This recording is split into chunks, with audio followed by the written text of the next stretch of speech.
Have you ever been in the middle of something and come up with a conspiracy theory on your own? Maybe it's just me because I run a conspiracy theory podcast and I think about conspiracy theories everywhere. So today, I'm going to share a couple of those. So follow me down the rabbit hole.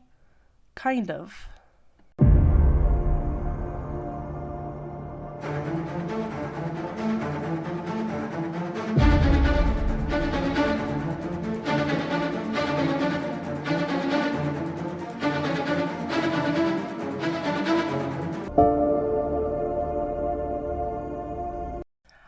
Hi, friends. Welcome back to the rabbit hole. I'm your host, Danny, and today we are talking about personal conspiracy theories. So these are things that you're like just driving along and you just think of out of the blue. You don't really know if there's like a lot of evidence behind it or, whatever. But that's kind of where we're going today. And I want to hear your personal conspiracy theories as well. So if you have thought of something while you're just like living your day-to-day life, please send it in so I can share your stories as well. You can send me just like a little blurb, or you can write out a whole thing and I'll share your whole thing. Either way, I'd love to hear them. I want to apologize for my voice. I feel like I have had the cold that never ends. So for the last week and a half, or month and a half rather, several weeks back, I completely canceled a recording 1 week because I didn't have a voice. And since then, my voice has been like all weird and nasally. And so I wanted to apologize because I just, I get over the cold and then it comes right back. So I'm working on it. I'm taking vitamins, vitamin C, doing all the things. But you guys just have to deal with it this week. Again, I apologize. So we're going to start with a conspiracy theory, or a theory, I guess, that I kind of came up with. Kind of just like while we were driving around doing like our day-to-day things. And I have not done any research into this. I don't know if other people have brought it up. This is just something I literally had this thought pop into my head and shared it with my husband and decided to share it with you all. If there's Reddits out there or people out there that have already brought this up, cool. I've never heard of it, and it was just something I thought of. So anyway, I live about an hour outside of Denver, like Denver proper, like the city of Denver, not the metro area. Where I live, it's kind of wide and open. It's plains. You can look it up. It's called Franktown, Colorado. It's a very big area, but not a lot of people live here, and everybody's got a lot of land. Like, we live on 35 acres. So, and it's really like a small little town nobody really knows about. But when I went into Denver to get a massage. And it was like 80 degrees in Denver, and then I drive all the way back home, and it's 70 degrees here. And let me reiterate by saying I live 20 minutes outside of the metro area, like the cities and towns that attach to the town of Denver, or the city of Denver. But I was in like the city of Denver when I was getting this massage. And that was like a 10-degree difference. And I thought that was pretty drastic. So I started asking some questions to my husband, and he was explaining to me heat sink. So heat sink is basically what happens in cities. And this, I decided, was a theory. I'm not necessarily like against global warming, but maybe like another theory of why global warming is potentially a thing. Again, I don't know if it is or if it isn't. I'm not trying to get into that theory. I'm just trying to say we have the greenhouse gases, we have all the pollution, but what if it's because more cities are being built and more buildings are being built? Because in the city, my husband was explaining this to me, you have more roads, you have more buildings, all this concrete, it absorbs the heat. And so it doesn't have enough time to dissipate that heat overnight. And especially in the summertime, it's not getting that cold. And so that heat just kind of stays in the building and in the roads. And the buildings keep getting hotter and hotter and retaining that heat. And actually, it makes a lot of sense because in the wintertime, I don't know wherever you're from, if it snows, you'll understand this. If it doesn't snow, let me explain it a little bit. During the very first couple snows here in Denver, it happens. It's not hot enough for the snow to stick, or it's not cold enough rather, for the snow to stick to the ground. And when I was a kid, I didn't understand this. I didn't understand that the roads retained that heat that they collected. It takes them a while to let that all dissipate.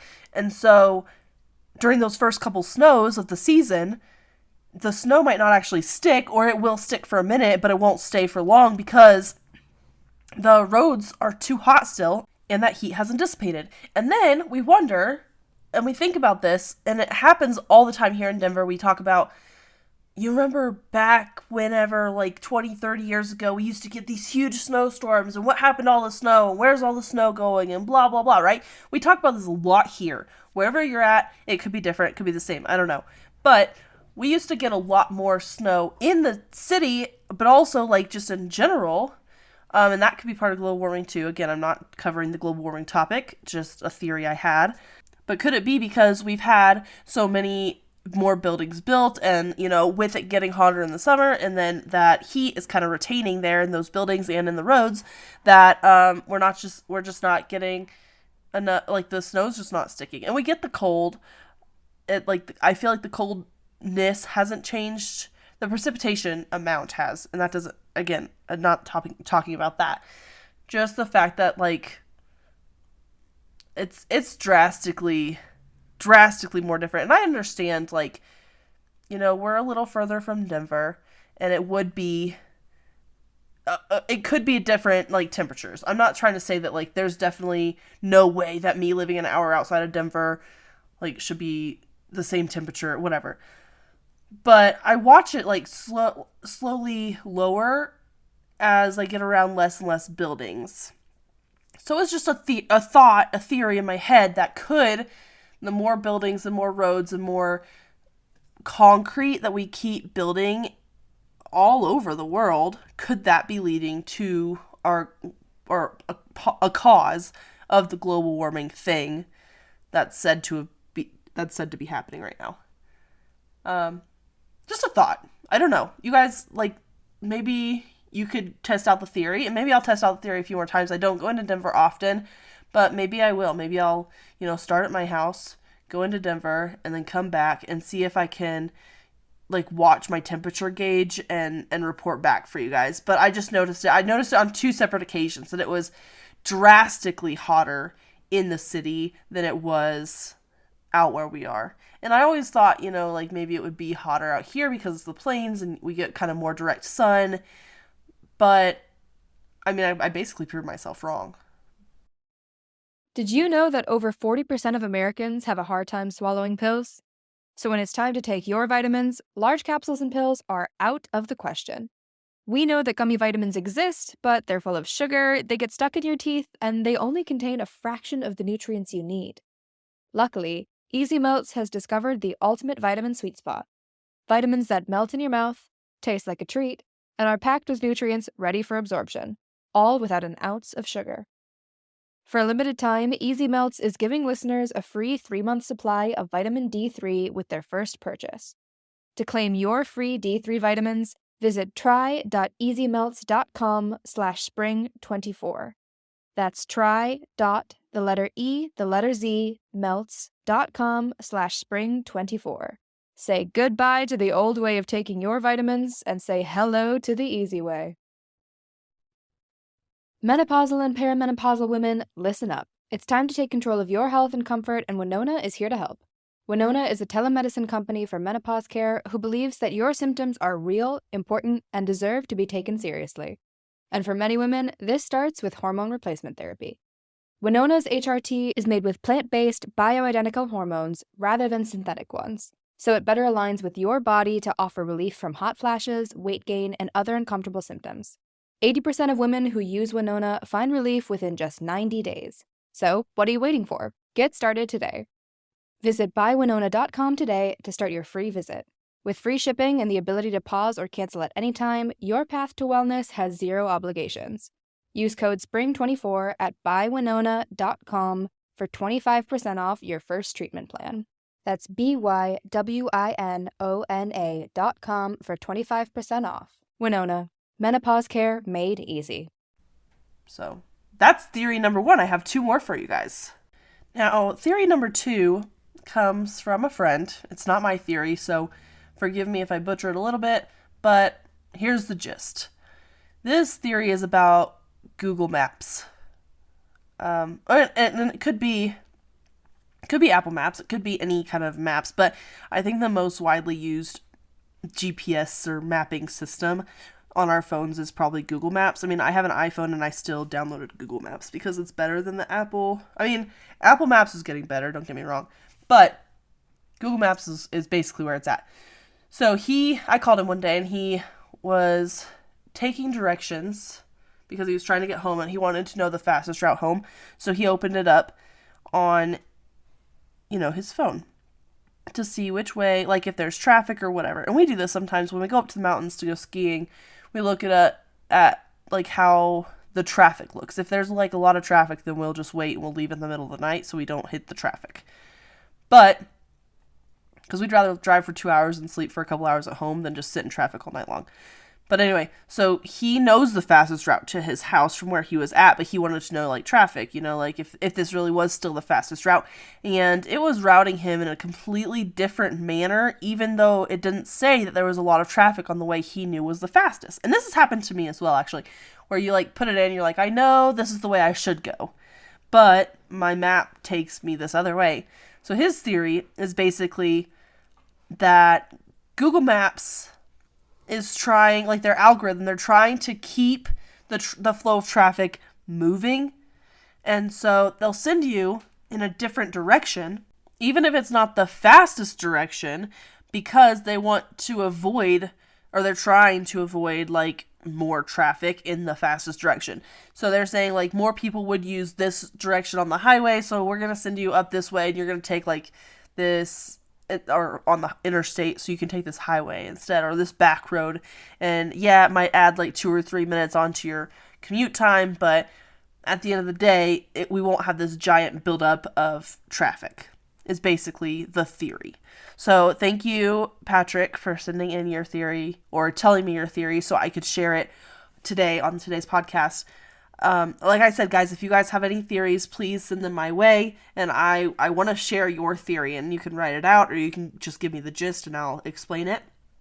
But basically, Google Maps is trying to avoid traffic jams, so they will send you in a different direction. And also, like, if you've ever used Google Maps, they give you 1,800 similar ETA routes, and so, but they always give you like one route to take, but if you turn here, it's a similar ETA. And so I don't know, maybe that has something to do with the theory. So anyway, thank you, Patrick, for giving me your theory.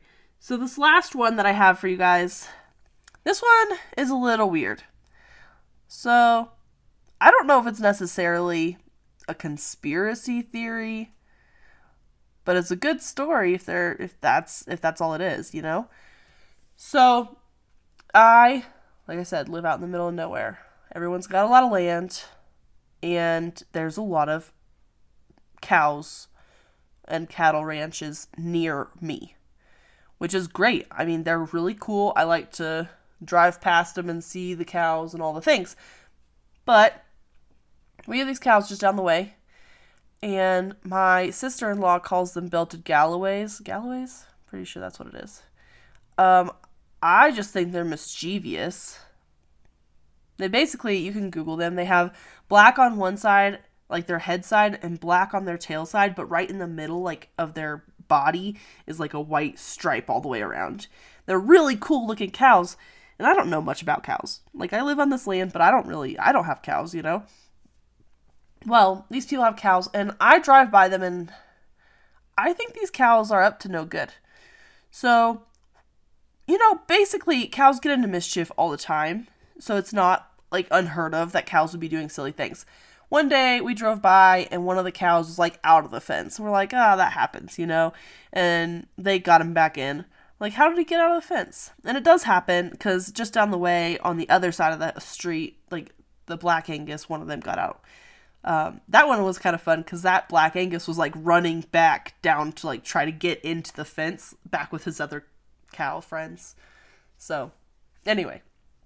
I drove by another time to mischievous cows, and one of the cows was, like, actually in the feeding bin.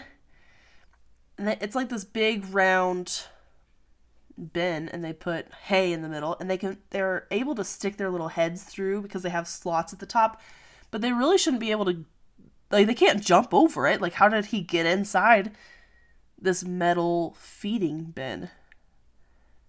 like a trough? Like I don't know. So we started noticing these things. We're like, how are these cows doing this thing? So then one day we drove by, and all these cows, they have this big pile of sticks. I think they cleaned it up now. It doesn't matter. They have this big pile of sticks, and all the cows were all around this big pile of sticks, and they were all facing like inwards towards the sticks, like almost like maybe they were eating because they all had their heads down, and it seemed like they were probably eating. And they had one cow that was like kind of running around the outside of all the other cows. So I decided that maybe it was like a sacrificial, like they were trying to like raise, a demon or something. I don't know. These cows are crazy. And so you have this one cow running around the outside of all these other cows that are like bowing to this big pile of sticks. And in my head, I was like, watch this pile of sticks just like erupt in like purple flames or something crazy. And then like a demon comes and they just summon a demon. And I thought that was kind of like a fun story. But then some crazy shit happened. And this is where I don't even know where to start. So basically, one day I drove by, and they are on my way to anywhere. I have to drive by their house every single day. There's no way around it. And so I was driving by their house, and there was a bunch of cops, like one of the forensic vans. And I was like, oh, that's not good. Turns out that there was a double homicide at this farm. And the people that actually own the farm rent out the little house that's there. And actually the person that found the deceased couple, they were there to like take care of the cows, because whoever owns the farm, they send one of their farm hands over to take care of the cows.